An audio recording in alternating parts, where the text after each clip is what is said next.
Iya.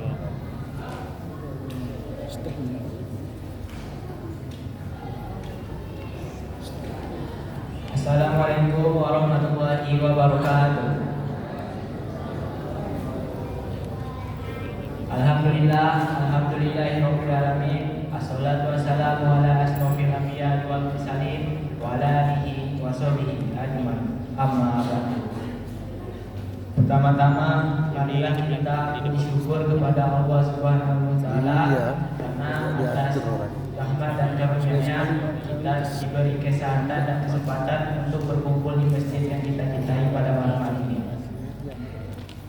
Tidak lupa juga marilah kita ucapkan salam, marilah kita ucapkan selawat kepada Rasulullah kita yakni Nabi Muhammad SAW dengan mengucapkan Allahumma sholli ala sayyidina Muhammad wa ala alihi sayyidina Muhammad. Tanpa memperpanjang kata-kata mukadimah, marilah sama-sama kita dengarkan tausiah yang akan disampaikan oleh Al-Ustaz Dr. Andes Haji Ibrahim Ismail Kemagi. Kepada Al-Ustaz kami persilahkan dengan segala hormat. Bismillahirrahmanirrahim.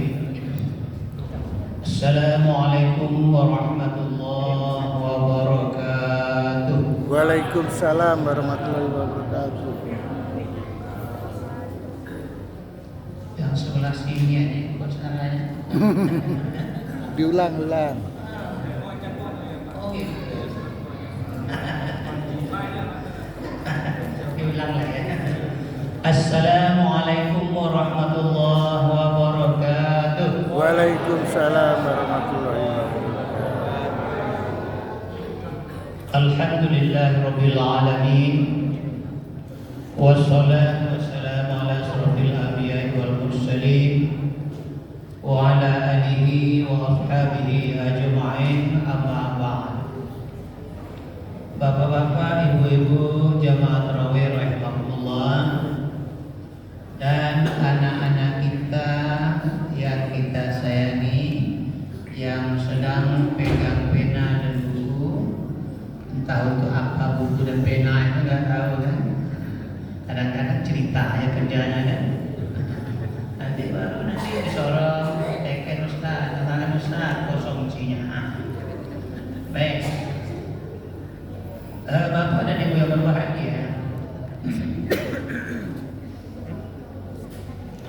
pertama sekali puji syukur kita kehadirat Allah Subhanahu wa taala dengan rahmat dan hidayahnya mengantarkan kita untuk sampai malam yang ke 21 mati. Yang 21 ini masalah kan? Yang 20 yang 21 silakan lanjut saja. Berarti mungkin duluan raya dari kita kan? Tahu kan masalah kan? Itu udah biasa. Karena ada istilah rupiah, ada istilah hisab ya, itu kan salah kan? Bapak dan Ibu yang berbahagia, selawat dari salam kita tujukan kepada arwahul alam, yakni Nabi Muhammad sallallahu alaihi wasallam, dengan ucapan Allahumma sholli ala sayyidina Muhammad wa ala alihi wa ashabihi ajma'in.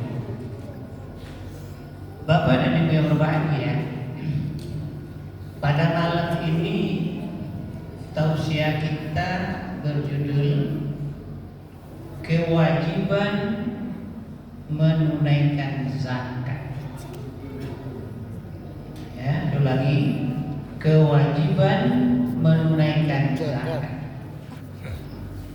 Kalau kita tengok ayat-ayat Al-Quran yang membicarakan masalah zakat ini luar biasa banyak.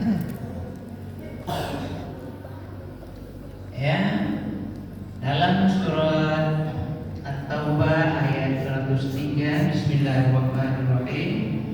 Khudz min amwalihim shadaqah tutahhiruhum wa tuzakkihim biha wa sholli 'alaihim inna sholawataka sakanun lahum wallahu sami'un 'alim. Dalam surat Al-Baqarah ayat 43 juga ada aqimis sholat wa atuz zakah warka'u ma'ar raki'in. Jadi kalau ada yang namanya nanti itu kata akid, itu kan fi'il amar dalam ilmu fikih. Tengok lagi dalam surat At-Taubah ayat 3 tadi ada kata khus, ambillah, juga amar. Jadi kalau kita kaji sejenak, ya, bahwa kalau ada yang namanya lafaz itu adalah lafaz amar, muncul kaidah usuliyahnya. Al-aslu fil amri lil wujub. Pada dasarnya perintah itu adalah membedakan wajib. Sekarang kita kaji melalui ilmu fikih, wajib itu apa? Ma yusabu ala fi'li wa yu'aqabu ala tarkihi. Diberi pahala bagi yang mengerjakan dan disiksa bagi yang meninggalkan. Jadi ada perbedaan usul fikih dan fikih berbeda. Kaidah usuliyah berbeda, kaidah fikih juga berbeda. Tapi empat ini tidak bisa dipisahkan satu sama lain. Karena inilah yang berkompromi nanti untuk menetapkan suatu. Jadi kalau sudah nanti ada suatu kewajiban, berarti bagi yang tidak menunaikan zakat, sementara dia sudah dikatakan seorang muzaki, berarti dia berdosa. Ya, berdosa.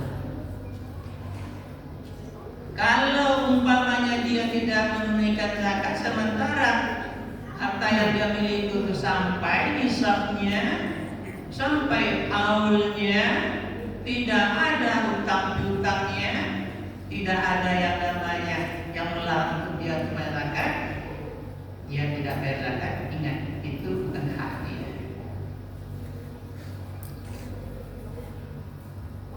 Hak orang lain. Siapa yang punya? At-Taubah ayat 60. Innamas shadaqatu lil fuqara'i wal masakin. Terus sampai nanti 12. Jadi jangan dianggap nantinya harta kita sampai nisabnya, sampai haulnya, tapi kita enak-enak aja untuk menikmatinya. Ingat, apa hukumnya mengambil hak orang lain, memakan hak orang lain?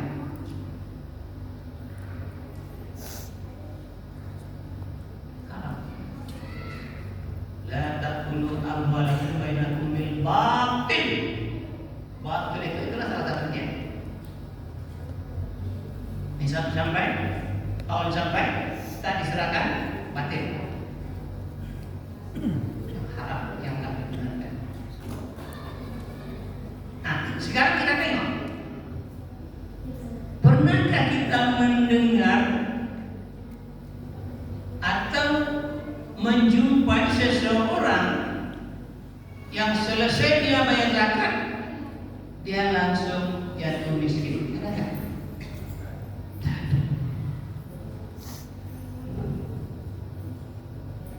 Jadi begitu yang namanya aturan Allah itu. Jadi setiap yang Allah perintahkan kepada hambanya itu tidak ada yang tidak bisa dikerjakan. Ya, kita kemana? Ada tak perintah Allah itu yang tak bisa kita laksanakan? Tidak. Makanya bagi yang menunaikan zakat itu nggak ada yang namanya orang itu jatuh miskin. Oh, sianya itu Pak Amin itu hari bayar zakat, nah sekarang jatuh miskin, ya tidak ada. Kenapa? Karena kalau kita kaji nanti apa itu zakat, nah ini dia. Zakat menurut bahasa atau lughatan bahasa fikihnya itu banyak artinya. Bisa tumbuh, bisa berkembang, bisa suci, bisa berlipat ganda. Jadi nggak ada orang yang namanya bayar zakat itu yang hartanya berkurang. Padahal hakikatnya adalah bertambah, bukan berkurang. Sementara menurut istilah atau menurut syariat, zakat itu apa? Mengeluarkan sebahagian harta. Ingat, mengeluarkan sebahagian harta yang dimiliki. Sebagian, ya, diberikan kepada orang tertentu dan dengan syarat-syarat tertentu. Jadi kalau begitu, zakat hanya sebagian. Sebagian itu banyak kan? Bisa 1/10, bisa 1/4, bisa 1/3, bisa 1/20, macam-macam sebagian. Tapi Allah sudah jelaskan melalui hadis-hadis Nabi berapa jumlah yang harus dikeluarkan oleh muzaki, oleh orang yang memiliki harta itu. Dan ada ketentuannya dalam ilmu fikih. Kalau seorang pedagang, berapa zakat yang harus dikeluarkannya dari harta dan barang dagang? Hanya 2,5%. Ya. Kalau orang yang memiliki kekayaan, yang dikatakan nantinya umpamanya hasilnya itu yang namanya itu harta, ya 2,5%. Tapi kalau umpamanya hasil pertanian nanti baru ada yang, ya, ada yang 5%, ada 10%. Ada lagi barang temuan 20%.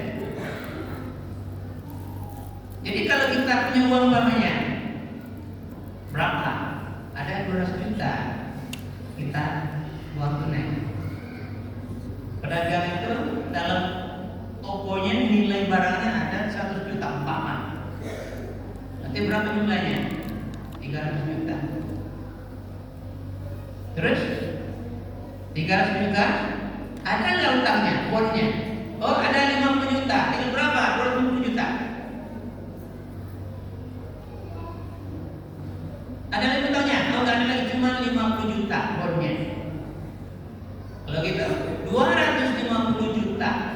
Sekarang untuk menentukannya, kenapa? Karena yang namanya nanti zakat itu ada nanti yang namanya syaratnya. Apa syaratnya? Yang pertama sampai nisabnya, jumlah badan atau harta itu. Jadi berapa jumlah harta itu baru dikatakan sampai nisabnya? Kita analogkan kepada emas. Kalau bahasa usul fikihnya dikiaskan kepada emas. Sekarang emas itu berapa gram nisabnya? Kita tengok lagi. Ada nanti dalam fikih itu, ya, jumlah nisabnya itu 93,6 gram. Ada yang mengatakan 85 gram. Ya, ada perbedaan lagi jumlahnya nisab itu. Nah, sekarang kita ambil aja yang 93,6 gram. Itu gramnya. Sementara kita di Pekanbaru ini, atau dikatakan di Riau ini, bahwa emas itu kita menghitungnya berapa satu emas. Kalau yang murni, ya, satu emas itu berapa gram? 2,5 gram. Nah, sekarang 93,6 gram itu berapa emas? 37,4 sekian emas. Kita genapkan aja umpamanya 38 emas. Nah, sekarang emas itu di Pekanbaru berapa satu emas? Karena emas itu belakangannya ada gila-gilaan.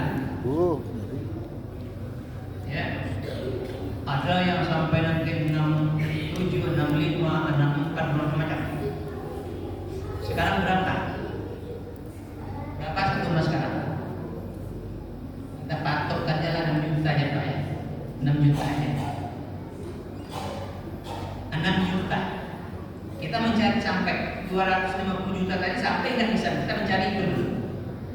Jadi kita katakan umpamanya saatnya agama itu 6 juta dikali 38 mas, berapa jumlahnya?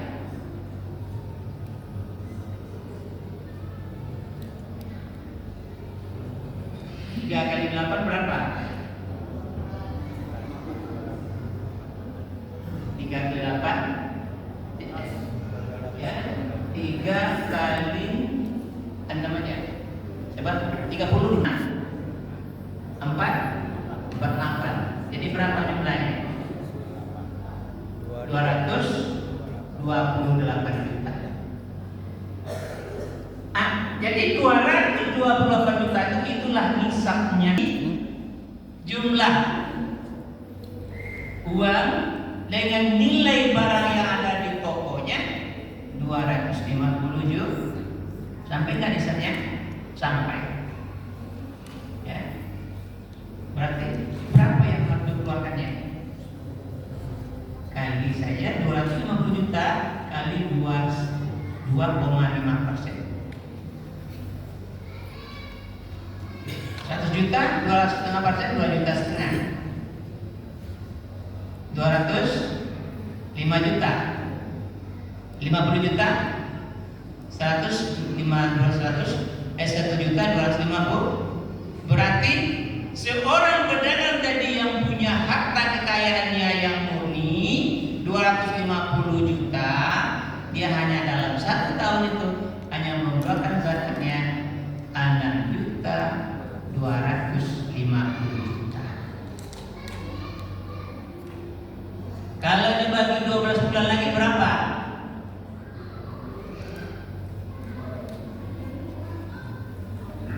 Hanya berapa bulannya? Kalau satu harinya sekarang kurang itu 1 bulan hanya sekian. Dengan uang yang jumlahnya 250 juta, 1 bulan yang dia bayar zakatnya hanya sekian. Berat? Enggak. Terus 250 juta dikurang 2,5%, bisa dia jatuh miskin? Enggak. Nah, jadi bapak-bapak dan ibu-ibu yang berperhatian, ya, kita mulailah hitung-hitung.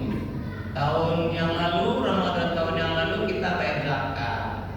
Inilah Ramadan pula, belum dikeluarkan zakatnya. Itu hitunglah, Bang. Berapa semuanya? 300 juta. Nanti mau lagi buka-buka pula pun kita kan tetangga di sana di sini. Hanya tinggal 200 juta. Karena utangnya 100 juta. Kalau dikatakan tadi uangnya 300 juta, sementara utangnya 100 juta, berarti yang namanya harta yang dia miliki secara sempurna atau istilah ya yang namanya milik utangnya milik secara sempurna hanya 200 juta. Sekarang nisabnya berapa tadi? 228 juta. Sampai nisabnya? Enggak. Berarti enggak wajib zakat. Ini enggak ada yang berat. Makanya tadi ada syarat itu. Kenapa si A dituntut untuk berzakat? Karena dia punya harta. Apa syaratnya? Sampai nisabnya, sampai masanya, milik utang, milik secara sempurna. Tidak ada yang namanya hak orang di dalam uang saya. Itu namanya milik utang. Ya, jemaah tarawih rahimahullah. Supaya kita nanti jangan termakan hak orang lain, ya, makanya dikaji-kajilah, hitung-hitunglah uang kita. Ya. Nah, sekarang kita kaji lagi. Untuk apa zakat itu? Allah tadi sudah katakan, "Khudz min amwalihim shadaqah." Ambillah sebahagian harta mereka itu sedekah. Kalau dulu di awal-awal Islam itu zakat itu namanya sedekah, makanya sedekah. Jadi sedekah adalah zakat. Untuk apa zakat itu? Tutahhiruhum. Apa itu tutahhiruhum? Untuk membersihkan sifat kikir yang ada dalam jiwa manusia. Sifat kikirnya. Ya. Allah ini wa tuzakkihim biha. Itu untuk menumbuhkan sifat yang baik, sifat yang bermanfaat dalam jiwanya. Jadi sifat kikir hilang, sifat yang penyantun pemberi muncul. Itulah yang dikatakan ya tujuan zakat itu. Setelah itu siapa yang berhak untuk menerima zakat itu? Kita tengok lagi dalam surat At-Taubah ayat 60 itu. Ada 8 asma. Jadi Al-Quran itu memulai nantinya innamas shadaqatu lil fuqara wal masakin. Orang fakir dulu. Baru miskin. Ya. Nah, jadi ada 8 asma. Atau ada 8 golongan. Ya. Setelah itu kalau kita tengok lagi, apa hikmahnya? Banyak sekali. Ya. Di antaranya bisa membantu menolong saudara-saudara kita yang tidak mampu. Apalagi bisa untuk menghubungkan silaturahmi orang yang punya dengan orang yang tidak punya. Ini orang yang punya itu kalau tahu, kalau mengerti kondisi yang tak punya itu bagaimana, itu kan muncul yang namanya kasih sayang terhadap orang yang tak punya. Makanya kalau orang yang beriman dan dia punya tapi nggak mau tahu dengan saudara yang punya, Allah ya tidak rela. Bahkan diancam oleh Nabi, la yu'minu ahadukum hatta yuhibba li akhihi ma yuhibbu li nafsihi. Belum sempurna iman salah seorang di antara kamu sehingga dia mengasihi saudaranya sebagaimana dia mengasihi dirinya sendiri. Jadi kalau begitu kita sesama muslim adalah bersaudara. Makanya dalam Islam katakan al-mu'min kal-bunyan. Seorang mukmin dengan mukmin yang sempurna suatu bangunan. Kalau itu harus satu sama lainnya saling menyokong. Bagi yang mampu tentu membantu yang tak mampu, ya, dan segala macamnya. Persatuan silaturahmi harus dijaga. Ya mungkin ini yang dapat saya sampaikan dan tidak kurang mohon maaf. Akhir kalam, assalamualaikum warahmatullahi wabarakatuh. Waalaikumsalam warahmatullahi wabarakatuh. Terima kasih kami ucapkan kepada Al-Ustaz. Semoga apa yang disampaikan dapat kita amalkan dalam kehidupan sehari-hari. Amin ya rabbal alamin. Sebelum kita melaksanakan sholat tarawih pada malam ini, kami akan menyampaikan beberapa informasi. Yang pertama, jumlah infak malam ke-19 yaitu berjumlah Rp545.000. Alhamdulillah, kita ucapkan kepada Bapak Ibu jemaah Masjid Nurul Falah yang telah menginfakkan sebagian rezekinya. Semoga apa yang diinfakkan dan diniatkan dijabah oleh Allah Subhanahu wa taala. Al-Fatihah.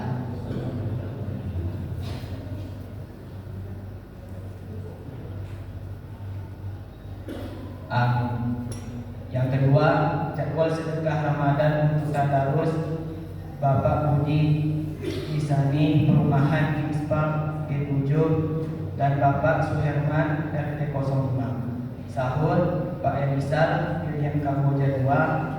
Berbuka Pak Muhammad Soleh Jalan Bougainville dan Bapak Harsono Perumahan Diamond J5. Adapun petugas sholat tarawih pada malam hari ini yang bertindak sebagai bilal yakni abang kita Adam Hidayat dan yang bertindak sebagai imam Ustaz Ades. Demikian informasi yang dapat kami sampaikan. Lebih dan kurang kami mohon maaf. Wabillahi taufiq wal hidayah. Wassalamualaikum warahmatullahi wabarakatuh.